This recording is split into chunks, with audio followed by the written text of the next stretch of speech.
Today's topic is so important because today we're going to begin talking about how much work you should be doing, which is an important thing to know. So without any further ado, let's get right into it and introduce you to the concept of training volume. The term training volume refers to the amount of work you have done in a workout in total overall.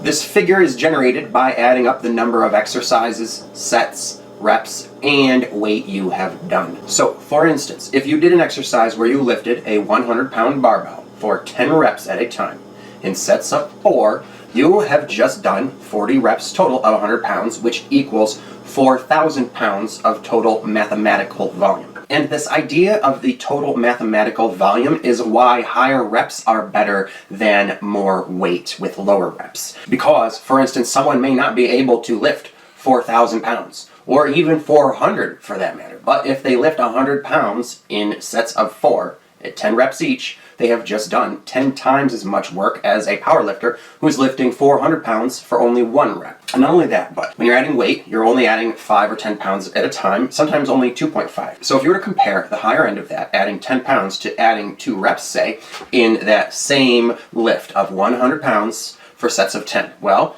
one set of 10 at 100 pounds is 1,000 pounds. If you add 10 pounds to that, and you're lifting 110 pounds each time, you've just done 1,100 pounds of work. But if you were to, instead of adding those 10 pounds, add 2 reps at 100 pounds, so you're doing 12 reps of 100 pounds, which equals 1,200 pounds total, you've just done more work without adding more weight. All right, so this is why it is generally better to add reps than weight, because adding reps is a better way to do more overall total volume, thus more overall work. All right, and this higher volume of work done will show on a person's body because they will grow far more muscle mass and have more parts of the muscle showing due to the great amount of work that their muscles are doing.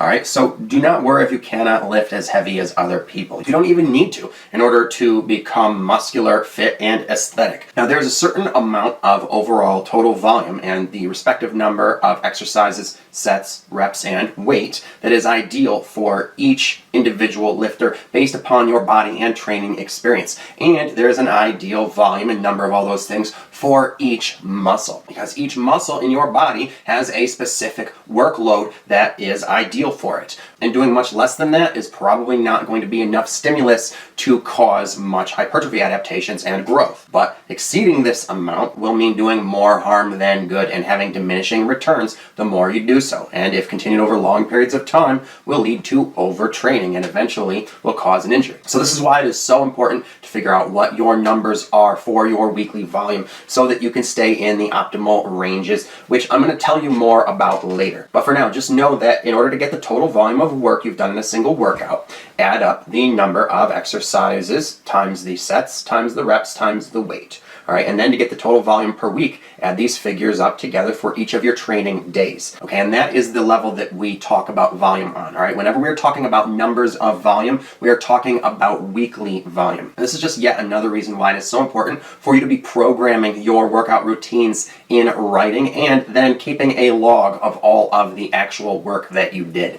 Okay, so actually logging your workouts, keeping track of how many reps you did of each exercise on paper is so important. So if you have not yet, you need to get yourself a workout log, and you do not have to go and buy yourself some sort of fancy workout diary or journal or anything like that. All you have to do is create a Word document, which you can do for free on the Microsoft Office website. And that way you'll be able to keep it live on all of your devices. So you'll be able to look at it and log in your workouts on your phone at the gym and also work on it on your computer at home or your TV these days. So but whatever way that you choose, make sure that you keep a log of all work that you do in writing.